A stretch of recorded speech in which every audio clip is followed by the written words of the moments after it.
Hi guys, welcome back to My Steps to Sobriety, my show on YouTube and as a podcast with me, your host, Stefan Neff. Today is another fantastic day, and it is a fantastic day because I get to chat to Jack Gregory. He is the accidental journalist. He is a man who beams all the way across from the UK to me. And yeah, his accent will give you a little bit of some workout for your ears. And that's cool. That's cool. I actually love it. I'm married to an English rose, to a Coventry rose. And yes, I lived with the broad Midlands dialect, an accent. Well, accident really it is. It's not even a language. Anyhow, so we have got a fantastic guest on, and not just because he speaks funny, but also because he speaks very honest about his transformation, about his journey, about the people that he has met. And we are talking about some very taboo topics today.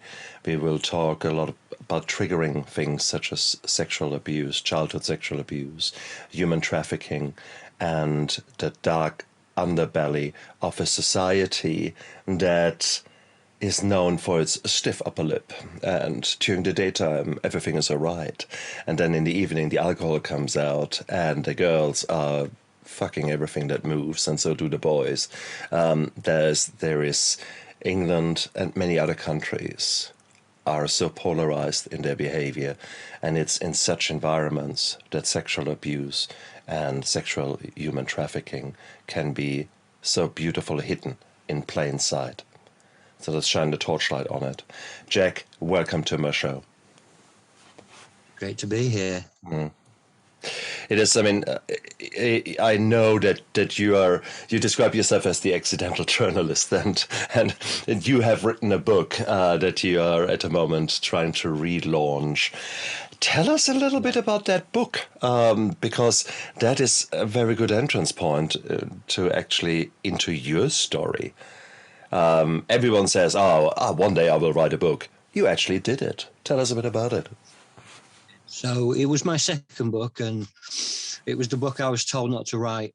It was the book that I was told would get me into trouble, and it certainly has. I've had people after me. I've been shouted at in supermarkets and stuff. But the book is called Between the Streetlights and Red Lights, and it is about the underbelly of the human trafficking trade that goes straight through Europe, straight through England. I wanted to tell the stories of those that had been through it. And the reason I wanted to do that is because when I was younger, I went through abuse. I was abused by my teachers at school, in the special school system. And it's something that is kind of on the periphery of life, but it's something that people tend to ignore. They try and not trivialize it, but they try and keep it behind them. They don't want to listen. They don't. It's got me in a lot of trouble. People have hated it. I've had some hate mail. I've had some nice mail as well, saying thank you. But I wanted to tell the truth, the whole truth, and nothing but the truth. And fortunately, that I would say that comes across as quite brutal and honest and open, and it certainly opened my eyes. The problem, of course, is that those people who are upset about it probably have something to lose if you make these kind of things public. The average Joe Bloggs out there does probably not know too much about it, and they have their own ideals about that's why we go into the cinemas, into the pictures. You see someone like Liam Neeson going out there in Taken and kicking some foreign ass. So you've got conveniently the baddies are different skin color, different dressing, they are rich, they're so beautifully categorized as the baddies. When in reality, the baddies are your fucking neighbors. The baddies are the guys who you meet in the supermarket and say hello to you. Hey, mate, how is it going?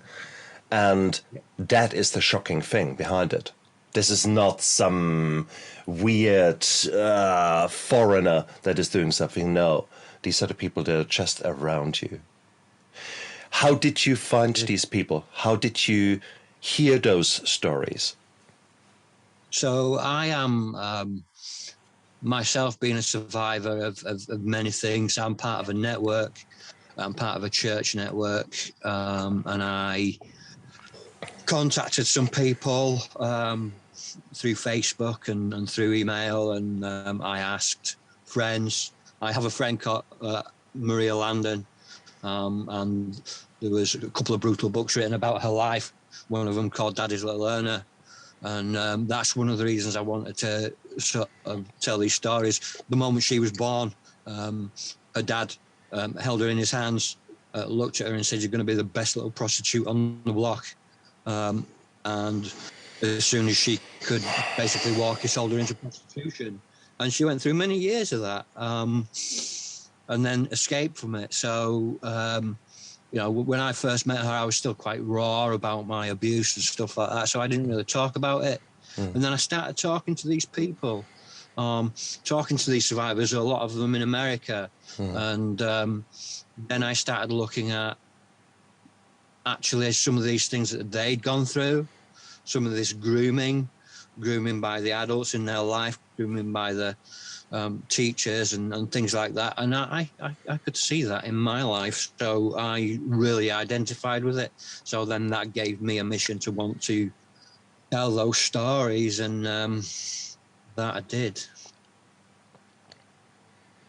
And that's, of course, brutal because it would have opened so many wounds in your own life. It would have brought back so many memories that you as a child would have tried so hard to bury with everything and anything you could possibly do. When did your own abuse start?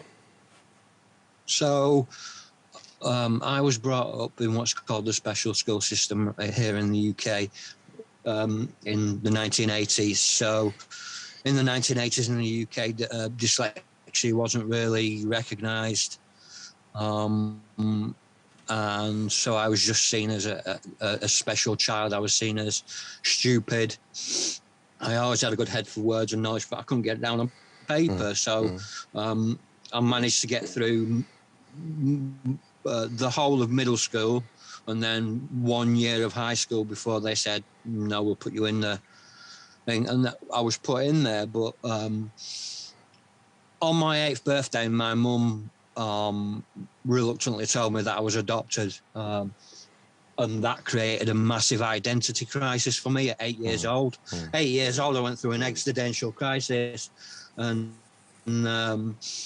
so in order to deal with that, I did many things, but one of them was I would, lie a lot and pretend that I had a different life, and I would lie a lot to teachers. And then these teachers and these adults in charge then took that on. So when they started grooming me and when they started abusing me, they would say, well, you're a liar. People know you as a liar, so they're never going to believe you. So... Never tell. I didn't until a couple of years ago. Wow. When you started telling your own story, did people believe you? Yeah. I've been sober now 7 years, just over 7 years, 7 months. Well done, brother. And when thank you. When COVID hit the first time, I really struggled with the isolation. And I have a friend who's a hostage and barricade negotiator. And he said to me, you need to do something. You're very creative. You need to do something. So when the second lockdown hit, we decided we were going to do this, podcasts. And then I started talking to people like me. I started talking to people that had been through the same things as I had.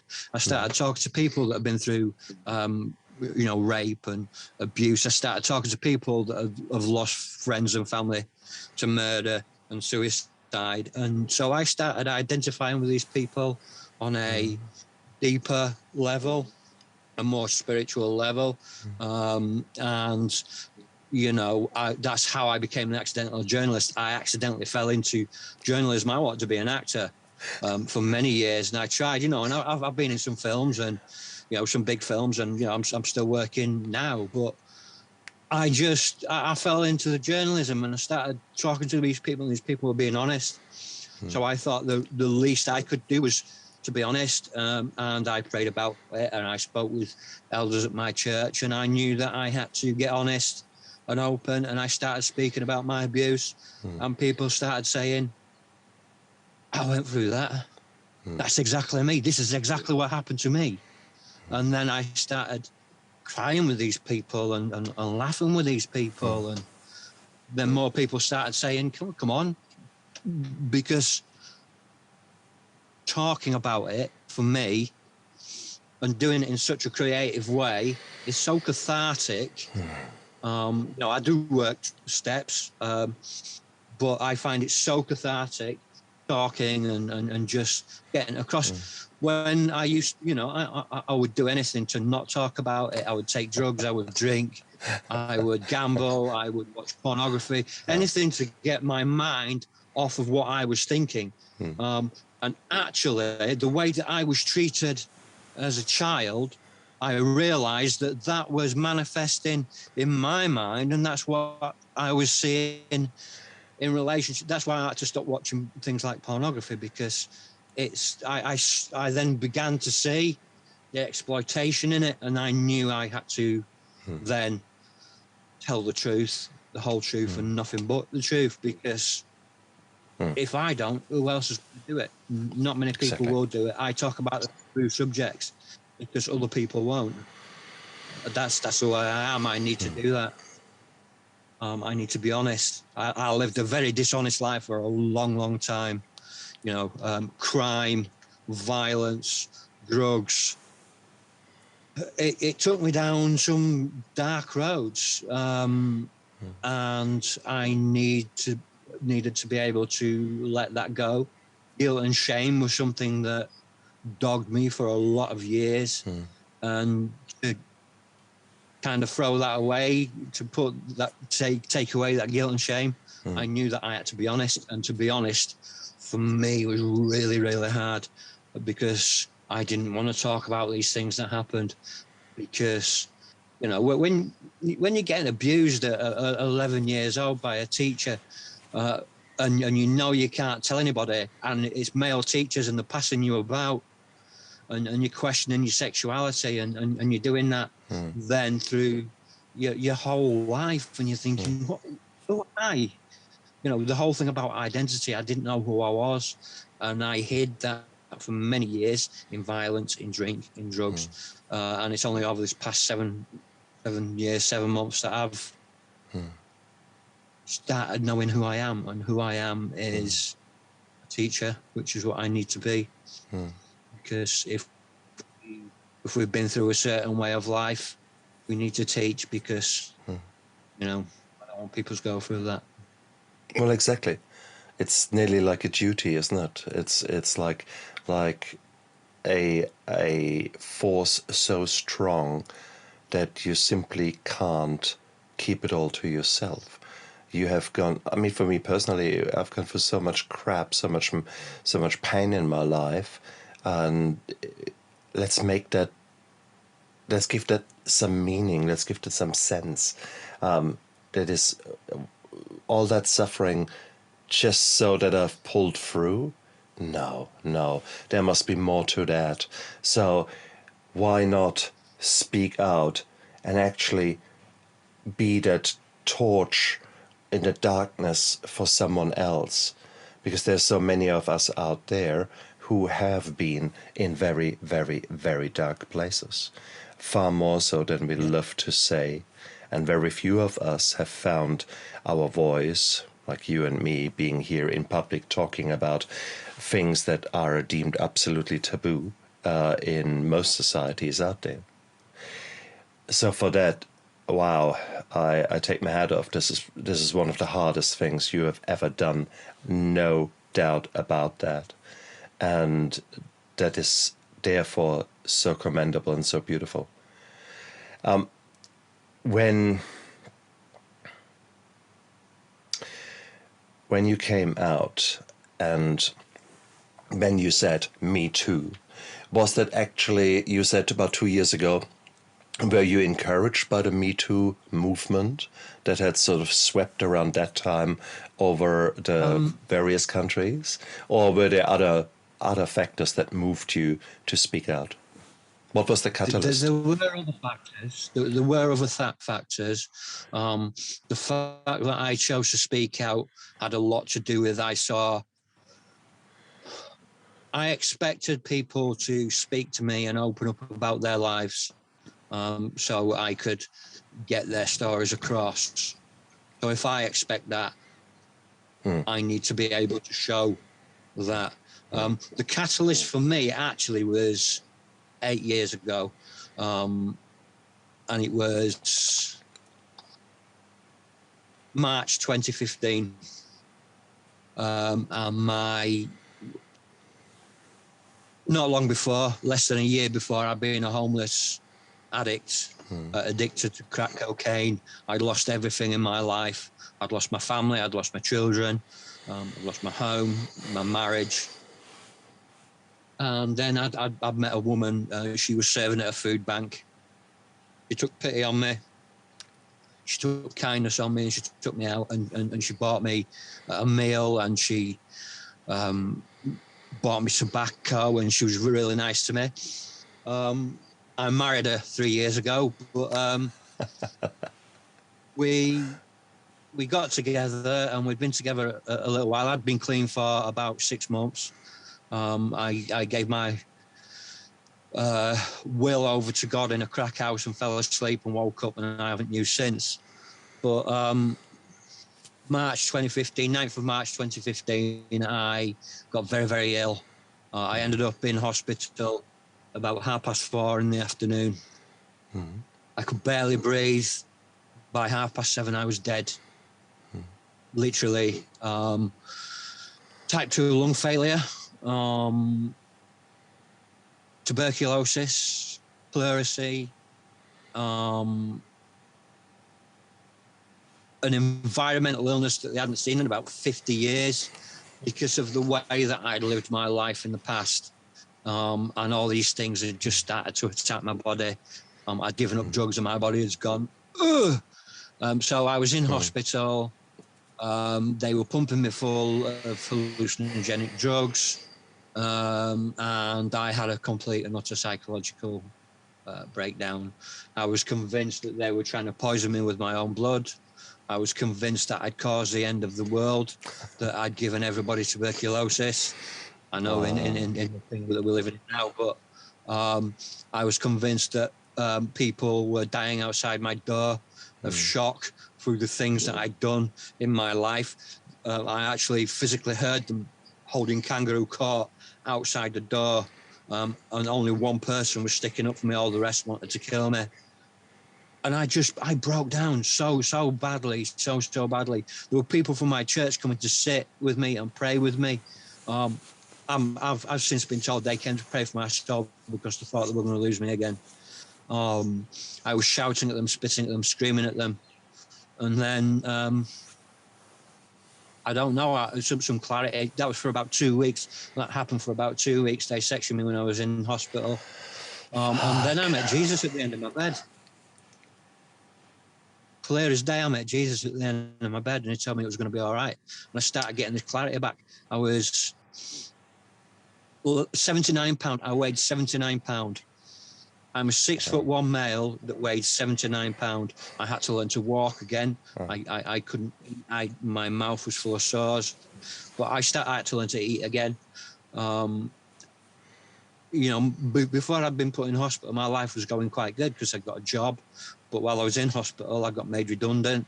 But it turned out to be a good thing. Must have got £200 redundancy money. They said to me, if I hit 8 stone, I could leave the hospital.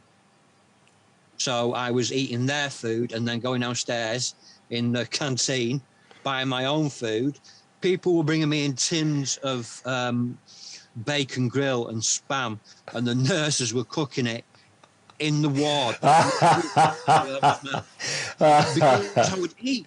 You know, they got so attached to me. Yeah.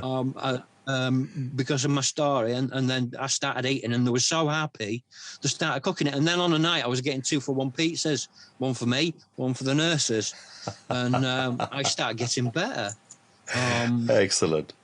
And then, hey, which hospital was that? Where was that? That was the Norfolk and Norwich, right. In a place called Norwich, just in Norfolk. Yeah, exactly. A shout out to the nurses, to all the nurses out there. Guys, you are gorgeous, and that is the typical. That is what I love to hear about our profession. Is beautiful. So a big shout out to them. Yeah, they were lovely. I'm still friends with my nurse Jackie. Yeah. In fact, I should get my kids some guinea pigs. You know, and then I started going back to church. I started putting weight on. And people started seeing me, this man that had gone through so much, and this man that had been a violent gangster at one point. They saw him turned inside out after he met Jesus. And then people started talking to me. I wrote my first book, A Personal Apocalypse, which is about what happened in the hospital and my poetry that I wrote through my life. And then I'd written, then I spent 6 months working with these people, and then I wrote that book. And then people started saying, you know, we want to hear more. So when the second lockdown came and I started doing this, people started listening, and people started being honest. And then I knew that if people were going to be honest with me, I needed to be honest with them. And my platform isn't about me. You know, I run this thing called Live and Undrugged. It's not about me, it's about them. You know, I get people on, they tell their stories, and then if I, you know, get on with that story in any way, if it touches me in any way, I will give them my feedback. But as far as I'm concerned, it's their platform. And then I just started getting honest, and then I started getting people, you know, like yourself, asking me if I want to come on their platform. And you know, I've been very blessed to be able to speak America, Australia, you know, Austria next week. You. No, that's so beautiful. It's amazing. My life is amazing, but it's been easy. Absolutely, and that's the beautiful thing. The past does not equal the future. That's again and again and again the same mantra. Every day I live by it, because it is, you get to choose every second about your actions. You can't choose anything about your circumstances, although you can work way on them. But what has happened in the past has happened in the past. Regardless if you were involved actively, if you were just a passive victim, whatever has happened, it has happened. But right now you can make choices, and those choices are so fundamentally important, because by you speaking out and us today talking, that's an hour of therapy for me and for you. So our mental health is growing, our resolve is strengthening, our will is becoming better, and it's like a muscle that we train. We train ourselves to speak out. We train ourselves to live through emotions that we normally would have run a mile from. The shame, the guilt, all that kind of shit. I mean, it is anger, resentment. God, that was me in a nutshell. I was a very angry man, and I was numbing that with alcohol in bloody industrial amounts. So that is what we do. We run away from it. We hide from it. And it's such an insidious disease, addiction, because it actually helps us in that moment. Because the alternative, feeling that pain, is so brutal and is so dark for you, you do anything to escape from that pain. And that is why you drink, that is why you use. So it is that the using is not the issue. Oh, it is the issue, you need to start with that. But if you don't address the underlying problems, you will never, ever, ever get out of your addiction. because the problems are still there, your suffering is still there. So now, I mean, that's where you are so strong. That's where you are here. You're dealing with the demons that are causing you to drink. And that is beautiful. Yeah. That makes you superhuman. Okay, man, you're the Spider-Man. You're see, no spider was involved in the making of this man. A guy called Jesus was involved. Okay, fair call, I'll take that. But whatever it was, you're speaking out now, and you're getting stronger, and you're finding your voice. There's a power in that is unbelievable. Yeah, because there was so long I felt like I didn't have a voice. I was a homeless addict. Homeless addicts don't have a voice. I was a mentally ill man. Mentally ill men don't have a voice. I went through all this and I felt that I didn't have a voice, or if I did have a voice, it was like shouting into a wind tunnel. And people weren't hearing me because there's such a stigma against strong men. There's such a toxicity against strong men speaking out about their truth because people get scared of the truth. I will speak out about the things that I have been through, and I will be truthful about it. There's so many men that I've lost a lot of people over the past year to suicide. A lot of men. As a man, I didn't get the help that I needed when I got made homeless. Hence, my situation ended up worse. There's nobody speaking up for men. So I needed to speak up I speak up for women as well, everybody in mental health. But mentally ill men, there's such a stigma around it, and there's such men don't speak about that, they do. They do. Real men speak about that because real men cry. Real men have lost the world, when my niece was murdered by her father, I broke hard. I stayed sober. This was only 5 years, not even 5 years ago. And, she was 2 days old, and it broke my sister, and it broke me. And I knew that I couldn't go back to drugs because drugs and mental illness and trauma is a disconnection from life, from ourselves, from reality, from God. And the opposite of trauma and addiction is connection. So we need to build these connections and fire up these connections because connection heals. Hence, one of the reasons I do this, to bridge connections between men and women, anybody that's going through anything. I know what it's like to lose somebody on a violent level, but I also know what it's like to live a violent life. And it drags men down, and it drags them to the point of suicide. I've been sat there with a gun in my mouth. I've been there many times, and there's people that have helped me come out of it because they've been so open and honest about the way that they felt. And if I can save one person from taking that route, that's my job done. I get messages every month or so saying thank you for what you're doing because, I listened, and that to me, that really touches my heart. There are people out there that know me, that knew me from before. They say, come out with all these toxic sayings like, you cannot teach an old dog new tricks, or a leopard can't change its spots. Well, no. A leopard can't change its spots because that will be a physical manifestation. That can't happen. That's a physical impossibility. But what is a possibility is that leopard can get tamed. That leopard can change its behavior by taking certain steps and learning to trust. And that's what I did. I trusted nobody because of what I'd been through. And I learned to trust. So there's a handful of people that I trust.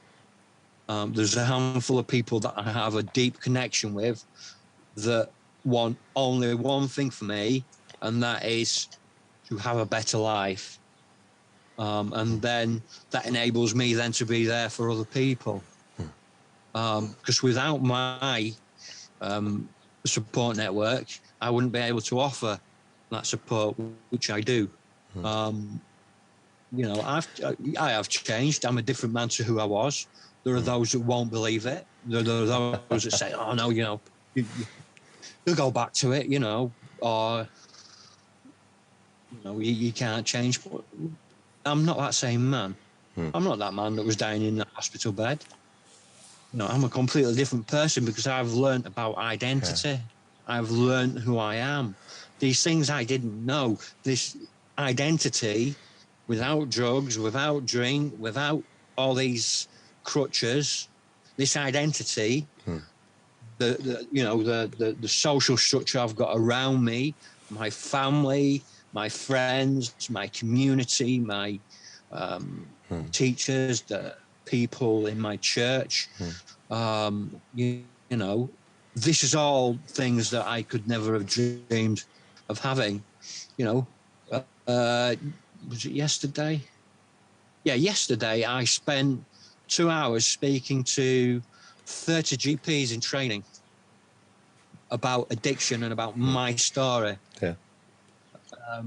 Brilliant. I could never have thought about that. Yeah. You know, and I had a friend of mine from church went, you know, she trains doctors, and she's like, "Can you come in and talk about it?"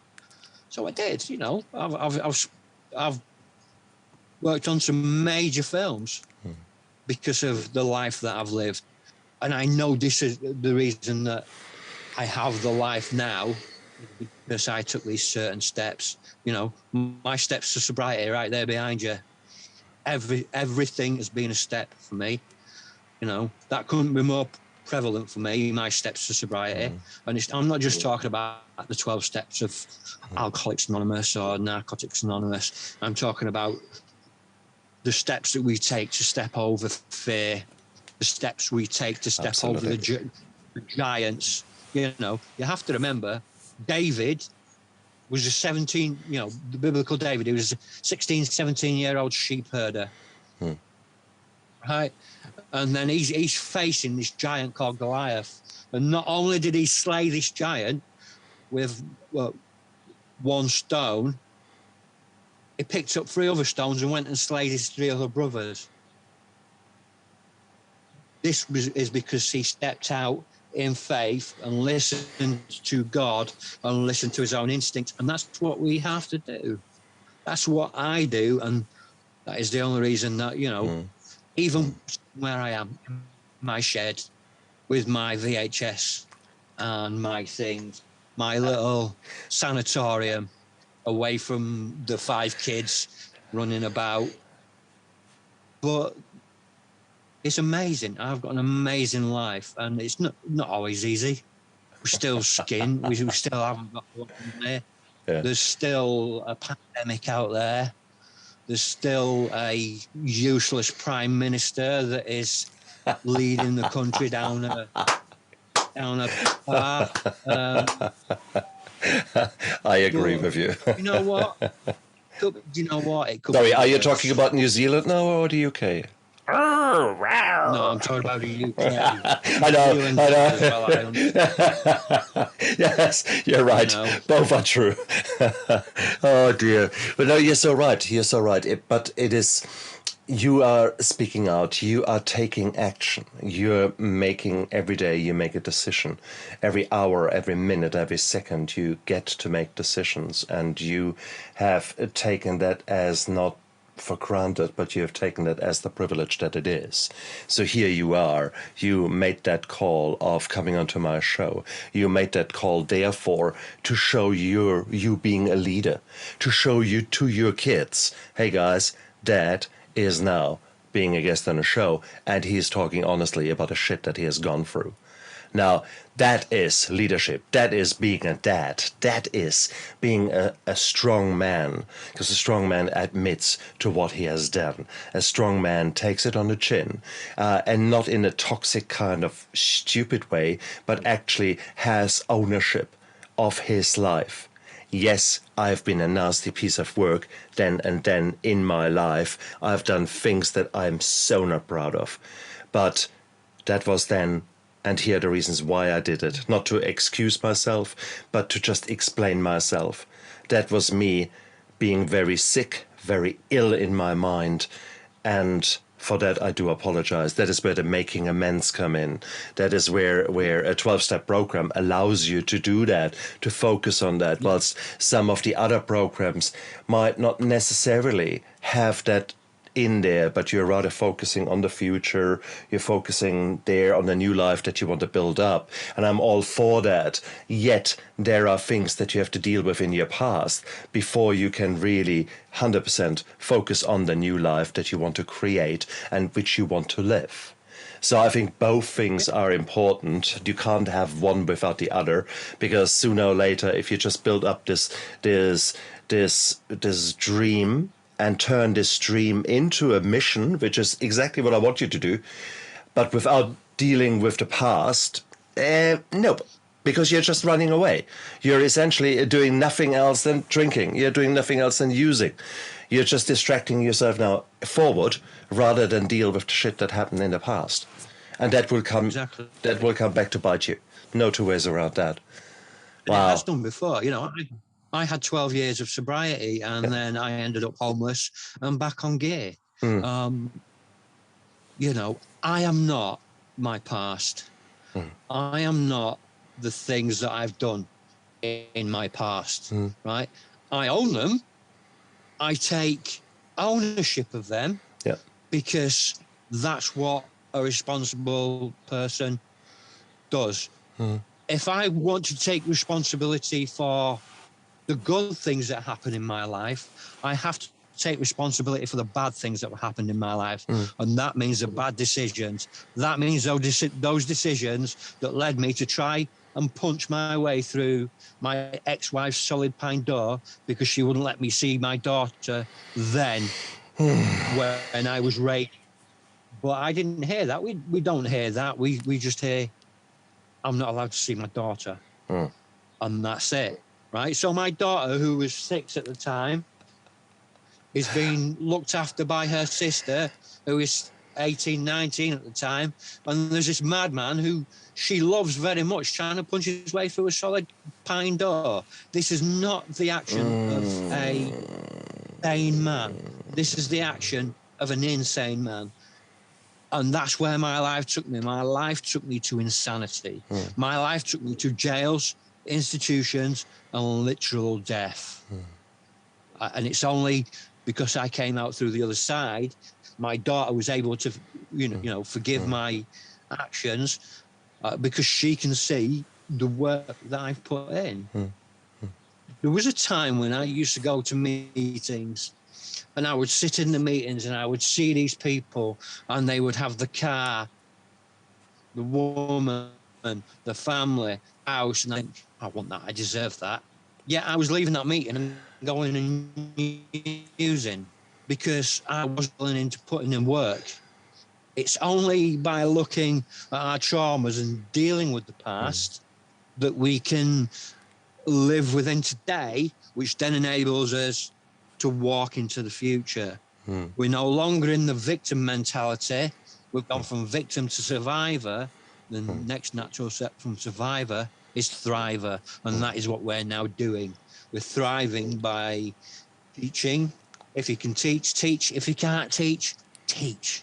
Because we need more teachers.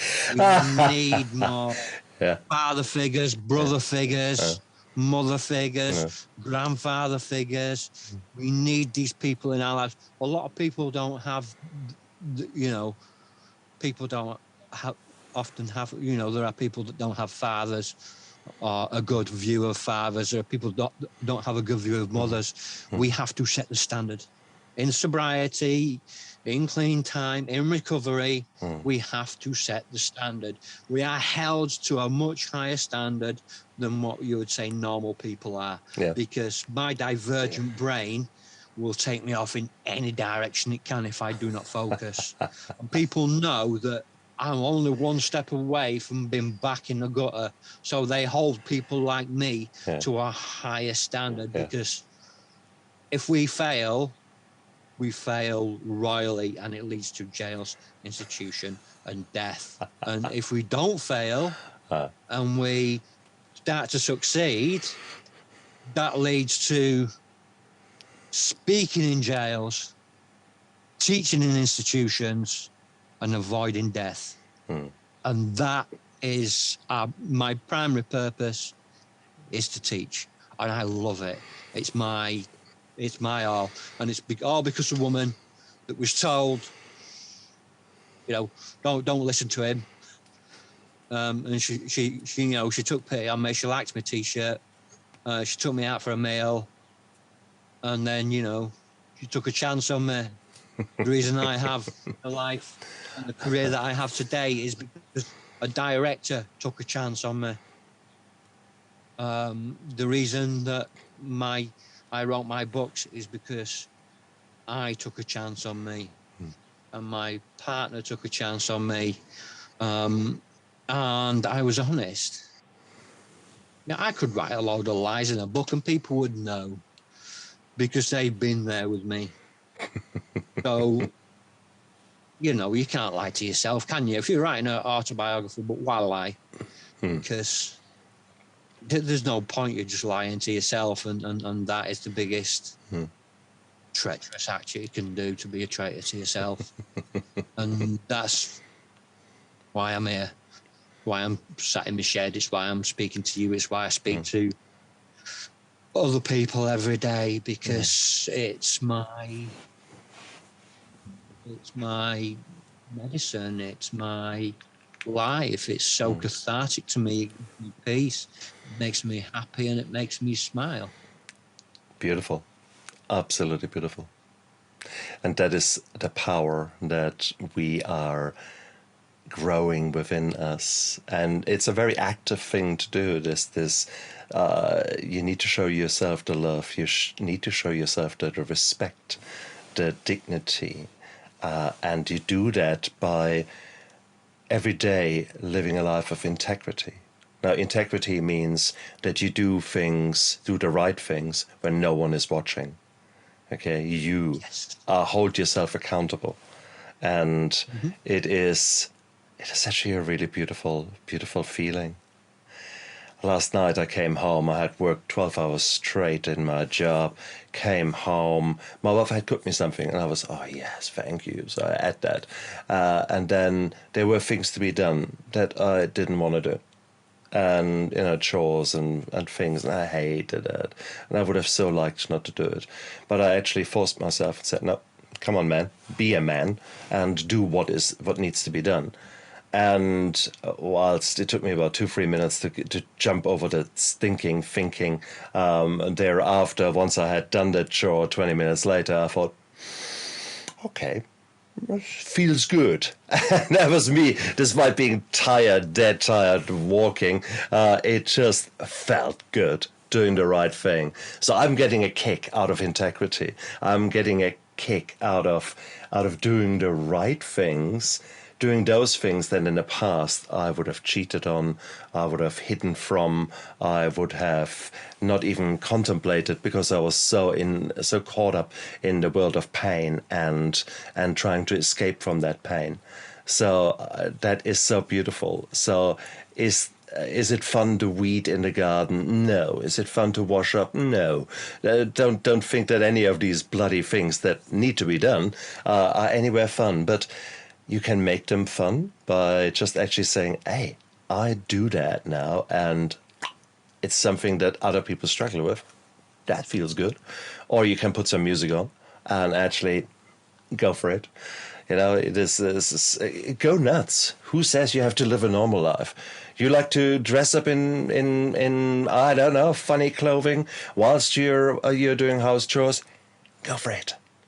Do them naked? Go for it. Who's watching? Well, don't pull the curtain open, okay? Maybe close the curtains, but who the fuck cares? Who the fuck cares? However you do what needs to be done, and it puts a smile on your face, you're a winner, a double winner, because not only have you done the chore, you've jumped over your own shadow. And that's powerful. That's taking action, and taking action in the right way. In recovery, we say you either work on your sobriety or you work on your relapse. The same holds true with integrity. The same holds true with mental wellness or illness. There are many things that you can do when you get the basics right and you show yourself the love. Then it is so much more unlikely that you slip back into the darkness. And that's something. It sounds so stupid, but that is the key to survival for people like Jack and me. So no, we can do amazing things, all of us. And Jack, you have made your message. You are there, going out there to make this world a little bit of a better place, one interview at a time, one book at a time.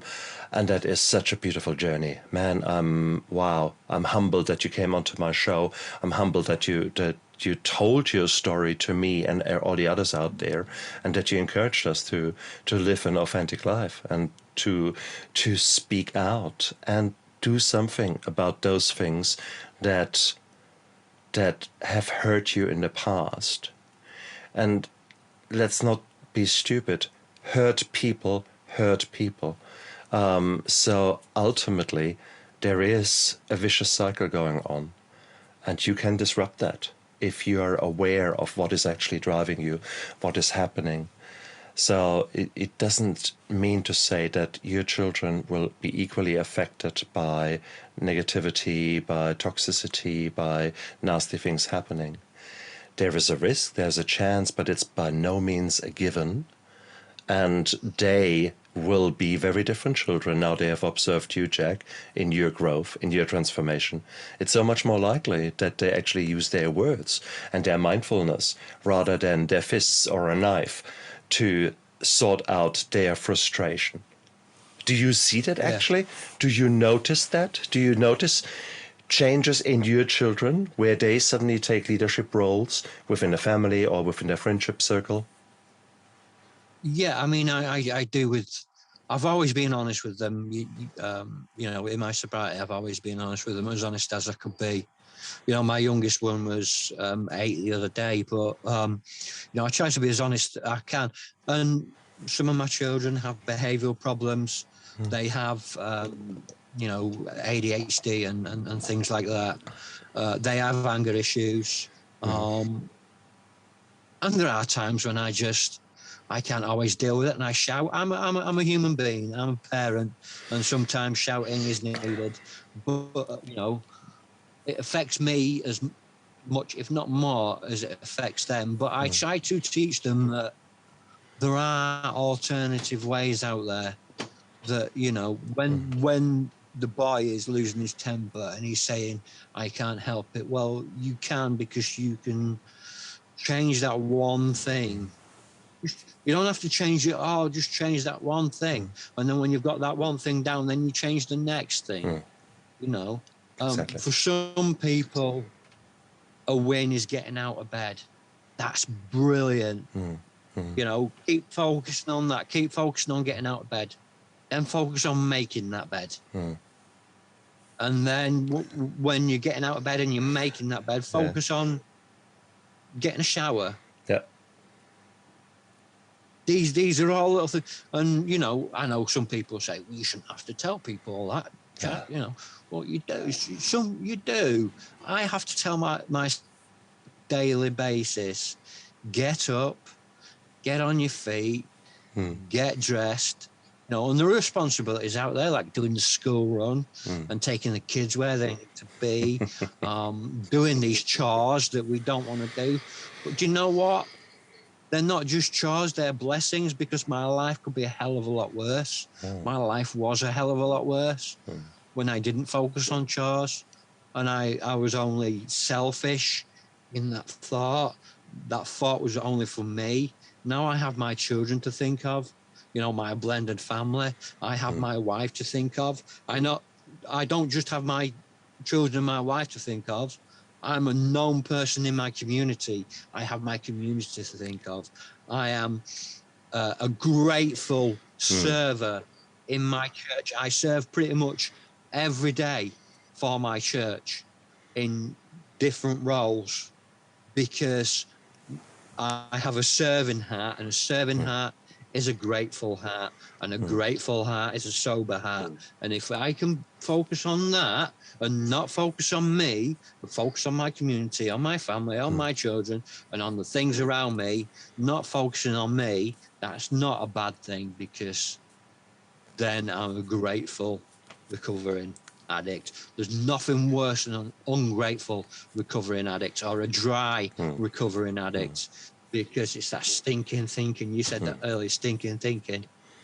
I hate that thinking because it drives us back to ungratefulness. And I don't like being ungrateful. There are times when I wake up and think, F it. But, that happens. But sometimes that day's not going great. Sometimes that day starts to get crap at 10 o'clock in the morning. But you know what? Whether it's 10 o'clock in the morning or 4 o'clock in the afternoon, start that day again. Exactly. And if I look at it with that, if I look at it with a sober heart, I just might get through till tomorrow. And then if I can get through tomorrow, I just might tomorrow be able to deal with that day and then get through that day. And I've pretty much managed to do that for the past 7 years, nearly 8. And it's grateful heart is a loving heart, Love it. When you're selfish, when you're using, when you're selfish and you're disconnected from everything, you can't even love yourself. So true. And if you can't love yourself, how can you love other people? This is why the relationships fail. You can't love yourself. You can't love other people. I've, been full on addiction and professed my love for my daughter, and I would do anything for my daughter.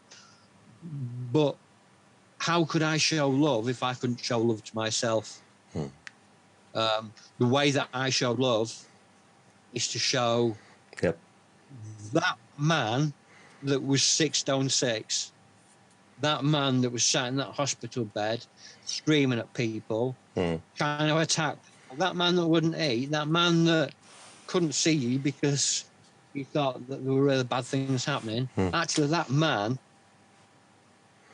isn't that man anymore. And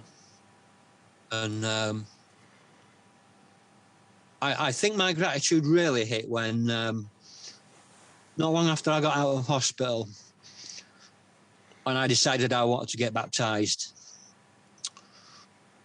And we went to the church, and we believe in full submersion baptism. And there were 3 other people getting baptized on that day.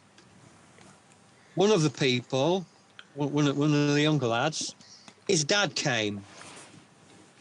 His dad was the specialist that took care of me in hospital. His dad was my lung specialist. Right? Now tell me God doesn't exist and God doesn't have a sense of humor. These are the things that give me a grateful heart, and these are the things that make me smile. And because I can smile today, I can help spread a smile. And that's all that matters, really, isn't it? Beautiful, beautiful. Jack, I mean, you will ring true with many people out there who are listening. If they want to know more about you, where can they find you? Where can they get your book, for example, to read more about you? So I am currently raising money for my books to re-release. I'm trying to raise a set amount, £500. I'm trying to raise at the minute. Now, if you go to facebook.com/JW Greg, that is the Accidental Journalist Facebook page. On there, you can access all of my videos. If you don't have Facebook and you don't want to do Facebook, which many people don't want to do these days, jwgreg.wordpress.com. Everything about me and about my life is on there. It's a bit of a rabbit hole, which is why it says welcome to the rabbit hole, because there's about 300 hours of videos. You can get access to my book. You can donate. Yeah. For £5, here's what I'll do. For £5, anyone that contacts me on the Facebook page and says they want to donate £5, I will send you the link to my Google Drive, which has the PDF for the first book, Personal Apocalypse, the PDF for my second book, Between the Streetlights and Red Lights, my audio book from my first book, and my spoken word album. And I will send you the link, and you can download everything from there. Just drop me a message, and I will give you where you can donate to. And then once I raise the money, I will be then whacking it back out on things like Amazon and eBay and things like that. Yeah.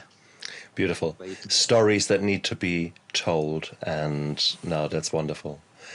Guys, down there, have a look into the description of the YouTube video and of the podcast. You get all the information there for your convenience. Whilst you're down there, press on the subscribe and like button, and do me a favor, just go out there, tell your mates about what you've listened to, tell your friends, tell your family, tell the woman in the supermarket, tell them, hey, there's this really cool dude out there. He is a bit weird, but he actually speaks very honestly about those things that are really important. And maybe we can grow that show. Maybe with your help, guys, we can get more subscribers. We can find more people, because there are so many shows out there. There's so much going on out there. For crying out loud, everyone and his dog is having a podcast. Most of them don't survive longer than a few months, and that's intriguing. And it just shows that it takes commitment. And there are many paper tigers out there as far as shows are concerned. Mine is not. I mean, we're coming close to 250 interviews, and I will not stop anytime soon, because it is such a beautiful journey to connect with people like Jack, to make this world a little bit of a better place, one interview at a time. And I'm honored and I'm humbled by the rawness and the authenticity of my guests. It is a beautiful, beautiful, beautiful feeling.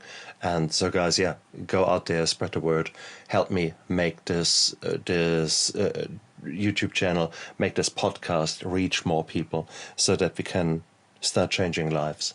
That is what this is all about. I want to be the bringer of hope. So does Jack. We want to be the merchants of hope, the torches in the light of the darkness of others.